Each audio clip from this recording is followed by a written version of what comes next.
اچھا جی، اگلا سوال یہ ہے علی بھائی کہ اسلام میں ایک طرف تو تخلیق کو بدلنا سورہ النساء کی آیت نمبر 119 کے تحت حرام ہے، اور دوسری طرف ختنہ کرنا اور غیر ضروری بالوں کو صاف کرنا سنت مبارکہ ہے۔ آخر اس تضاد کی وجہ کیا ہے؟ مہربانی فرما کے زیر ناف بالوں کو کہاں سے کہاں تک صاف کیا جائے، اس کا بھی حوالہ اور رہنمائی فرما دیں، شکریہ۔ پہلے میں دوسرے پورشن کو ایڈریس کرتا ہوں کہ زیر ناف بال کہاں سے کہاں تک کاٹنے چاہیے۔ پہلے اس کی حکمت آپ سمجھ لیں، یہ غیر ضروری بال جو صاف کیے جاتے ہیں، یہ وہی بال صاف کیے جاتے ہیں جہاں پر پسینہ جمع ہوتا ہے، کیونکہ پسینہ جمع ہونے کی وجہ سے وہاں پہ بدبو پیدا ہوتی ہے، تو اسلام نے یہ پاکی کا نظام رکھا ہے۔ اب یہ دیکھیں، یہ والی جو جگہ ہے بغلوں کے نیچے والی، اس میں پسینہ جمع ہوتا ہے، یہ بال اگر آپ ریموو نہیں کریں گے تو آپ کو بدبو آئے گی۔ تو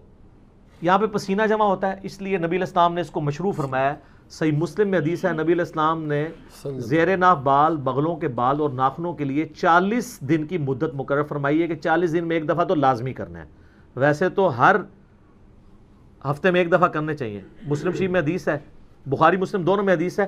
کہ جمعے کا غسل ہر مسلمان پہ، مرد و عورت کے اوپر، مسلم کے اوپر، اس میں مسلم کے الفاظ ہیں سر، بریلوی دیوبندی نہیں ہے، اہل حدیث نہیں، شیعہ نہیں، یہ واجب ہے۔ اور اس کی ایکسپلینیشن صحیح مسلم میں کہ ہفتے میں کسی ایک دن کریں، جمعے کا دن ہو تو زیادہ بہتر ہے، جس میں الفاظ ہیں جس میں وہ اپنے جسم کی صفائی کرے۔ صفائی میں صرف میل اتارنا نہیں ہے، یہ غیر ضروری بالوں کو بھی صفائی کہا جاتا ہے، یہ عربی لنگوسٹک میں محاورتاً بات یوز ہوتی ہے۔ جیسا کہ بخاری کے اندر حدیث موجود ہے کہ نبی علیہ السلام نے فرمایا کہ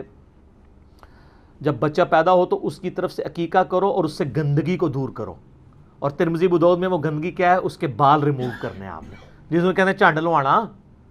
اور وہ فرمایا کہ 7ویں دن عقیقہ کرو، ترمذی ابو داؤد میں، اس کا نام رکھو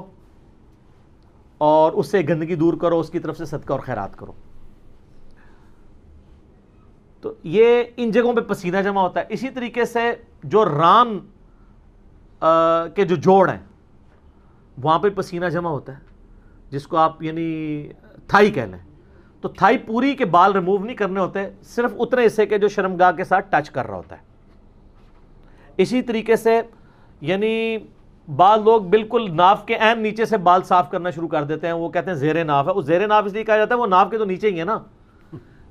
عین زیر ناف لفظ نہیں ہے وہ، تو ان کی ظاہر ہے ان کو کوارڈینیٹس ڈیفائن کرنے کے لیے زیر ناف کہا جاتا ہے، ٹھیک ہے، ورنہ تو ہم بغلوں کے نیچے جو کہتے ہیں بغلے تو یہ یہاں تک تو نہیں ریموو کرنے، وہ یہی والے ہیں، ٹھیک ہے، اینٹی وینم بھی ہو گیا۔ تو زیر ناف سے مراد ہے کہ جتنے حصے میں یعنی شرمگاہ ٹچ کرتی ہے، چاہے وہ ران والا حصہ ہو یا اوپر والا، اور اس کا بڑا آسان طریقہ ہے کہ پیٹ کا جو جوڑ ہے نچلے دھڑ کے ساتھ، جہاں پہ پیٹ ختم ہوتا ہے نا، وہ ناف سے تھوڑا نیچے جا کے ختم ہوتا ہے، اس کے بعد سے جو حصہ ہے نا وہ آپ نے بال صاف کرنے شروع کرنے ہیں۔ شرمگاہ کے اوپر جتنے بال ہیں،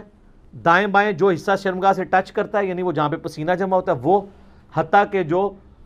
بڑے استنجا کرنے کی جگہ ہے وہاں تک، پیٹھ وغیرہ کے بال ریموو کرنے کی ضرورت نہیں، یہ اتنے پورشن کے۔ تو یہ اکثر لوگ پوچھتے ہیں، اچھا ہو گیا اس کو میں نے کلیئر